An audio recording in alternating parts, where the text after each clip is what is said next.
నేను క్రికెట్ ఆడేవాడిని. సో దీని అర్థం ఏంటంటే నేను ఇదివరకు క్రికెట్ ఆడేవాడిని, ఇప్పుడు ఆడడం లేదు. సో ఈ వాక్యాన్ని ఇంగ్లీష్ లో ఎలా రాయాలి ఇప్పుడు చూద్దాం. సో ఇదివరకు ఆడేవాడిని అని, ఇది వరకు చేసేవాడిని ఇప్పుడు చేయట్లేదు అని చెప్పడానికి మనం ఇంగ్లీష్ లో యూస్ టు ని ఉపయోగిస్తాము.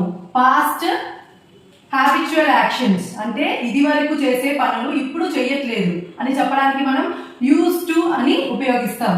ఇది వరకు అలవాటుగా చేసేవాడిని ఇప్పుడు ఆ పనులు చేయట్లేదు అని చెప్పడానికి మనం ఇంగ్లీష్ లో యూస్ టు అని ఉపయోగిస్తాం.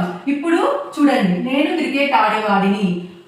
I use to play cricket. I use to play cricket అని అంటాము. అంటే ఇది వరకు అలవాటుగా చేసే పని ఇప్పుడు చేయట్లేదు అని చెప్పడానికి మనం ఇంగ్లీష్ లో యూస్ టు అని చెప్తాము. చాలా సెంటెన్సెస్ ఎగ్జాంపుల్ చెప్పొచ్చు. ఐ యూస్ టు కుక్ అంటే అప్పుడు వంట చేసేవాడిని ఇప్పుడు చేయట్లేదు.